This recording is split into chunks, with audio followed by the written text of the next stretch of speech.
you stupid Goomba! Get out of my house!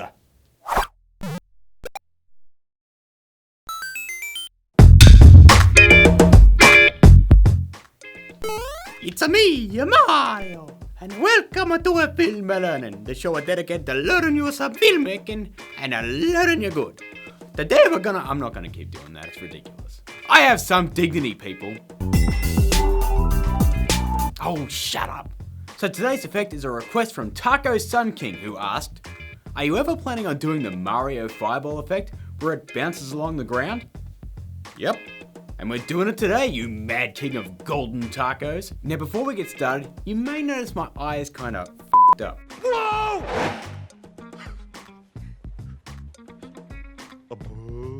Yeah, I'm having surgery on it next week, so you know, it's all good. In order to complete this effect, you'll need one of these bad boys. That's right, it's just a rubber ball. It cost me $3 at a sports store. Any sort of ball will do as long as it bounces, as we're going to use it as our practical reference. Basically, we'll shoot our footage with the ball in our hand and throwing it. That way we have something on the screen which we can place our fireball on top of, so it looks like it's bouncing naturally in the scene. Otherwise we have to animate it by hand, frame by frame, and that can end up looking kinda crap. You'll also need a copy of Action Essentials 2 from VideoHive, and if you haven't got one of those copies by now, what are you doing? It's really handy. Now that we've got that out of the way, let's go! Alright, let's get into it. First off, we'll build our fireball. You will not believe how easy this is. If we head to the project window, you'll see I have several fire assets from Action Essentials 2. We have Big Fire 3, Torch Turbulent 1, 2 and 3, so let's start by opening a new comp. Give it a time of say 10 seconds and we'll call it Fireball. Then we'll click OK. We'll then drag Big Fire 3 into the comp. From there, head over to Presets and type Optics. Grab that Optics compensation and drop that sucker on top of our layer. Time to tweak. We'll change the field of view to 172.4. We'll also check the Optimize Pixels box. At this point, we'll also scale up our fire to increase our fireball's size. Hit S and crank it up to say 250. Let's then head over to Presets and type Vibrance, and grab that Video Copilot Color Vibrance plugin and drop it on. We're only changing two settings here. We'll change the color to a golden yellow, and we'll check the Fill Empty BG box. And while we're at it, grab Matte Alpha and turn it to on. Our next step is to head over to Presets and type Roughen. Grab that there roughen edges, and you know what to do. I'm happy with how it looks for now, so I'm not going to touch any of the settings there. We'll then duplicate that layer so it thickens up our fireball, a little bit. Okay, now that the base of our fireball is done, let's add a bit of fire. Grab all three Torch Turbulents and drop them into the comp one by one. I'm going to hit S and scale them all to different sizes and place them in different points on the ball to give it a more organic, wildfire sort of feel. I might even hit R on the top one and rotate that too. When you're done, change the transfer mode to add on all of those bad boys. Last step in our fireball, we'll head up, grab the ellipse tool and draw a new solid. Once it's drawn, grab that solid and drop it right down the bottom below all of our fire assets. We'll then grab the eyedropper and change the fill to an orange. Well, that's our fireball done. Let's check out a preview. Not bad, but trust me, it'll look a lot cooler very soon. Okay, we've built our fireball. Time to animate it. Time to put that fireball in our scene, gang. I've got my clip set up in a comp and I've scrubbed forward to the point where Mario is about to show the rubber ball. Hit B on the keyboard once you're there and it will temporarily shorten the comp so we can easily preview just this area. First point of business, grab our fireball comp and drop it in. We'll then hit Ctrl-Shift-D and delete the excess at the front, as we don't need to have the fireball at the start of the clip. We'll then scrub forward to the point where the fireball is on screen and not moving around too much. We'll get it into position and scale it up or down to cover our rubber ball. Now that it's in position, let's change that transfer mode to Add. Next, let's head up to Effect, Color Correction and add a hue and saturation.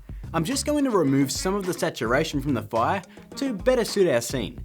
From there, let's head back up to Effect, Stylize and grab a glow. We'll then change that glow threshold to 68.6 and the glow radius to 118. Alright, time to animate this thing.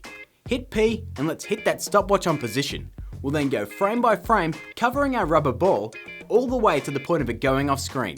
To keep an eye on your reference ball as you're going frame by frame animating, hit T and turn the opacity down on your fireball. makes it much easier. The reason I started midway through the animation is just so the ball was at a point where it was clearly visible. We'll then enable motion blur for the layer and the comp. At this point, you may have to backtrack and reposition the fireball on a few frames, as putting the motion blur on may not cover the rubber ball exactly.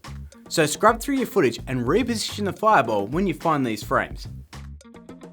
Let's check out a preview. Not bad, but we need some fingers poking through. After all, he's supposed to be holding it, right? So how do we do that? Easy, well, kind of. Let's duplicate our original footage and place it on top of the fireball layer. We'll then scrub to a point where the fingers start to become visible, and we'll hit Ctrl-Shift-D and delete that excess. We'll then head to the end where they start to blur out again, and you guessed it, Ctrl-Shift-D and delete that excess. From there, we'll jump back to the start of our clip, zoom in on our fingers, grab the pen tool and draw a mask around these two fingers. We'll then tweak those mask settings, collapse down the mask menu on both, we'll feather them out around 9 pixels, and we'll also adjust our mask expansion down so that the glow from the fire sneaks in a little bit more.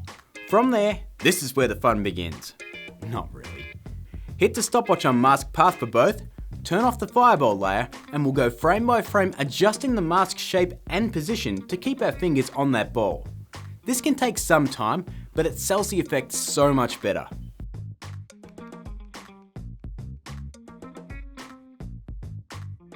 Let's turn that fireball layer on and check out a preview. Not bad, but it's time to add some gravy.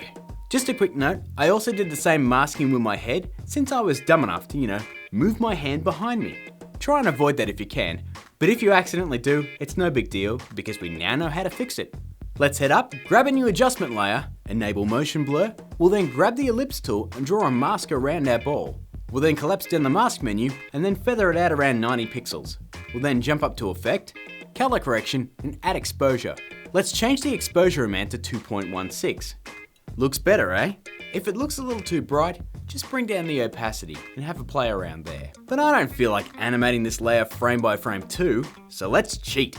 Highlight our fireball layer and our adjustment layer, hit P, hold down the Alt key and click the stopwatch on our adjustment layer. We'll then grab the pick whip, drag it down to the fireball's position settings, click the mouse off the layer, and BAM! It's now animated. If your adjustment layer changes position, that's cool. Just grab it and drop it back into place. You won't screw up the animation at all. Let's check out a preview. Man, how much better does that look? One more thing. Since it is fire, we better have a little displacement to, signify that it's really hot. So let's cheat again. Duplicate our adjustment layer we just made, delete that exposure effect, head up to Effect, Distort and add Turbulent Displace. We's be tweaking again.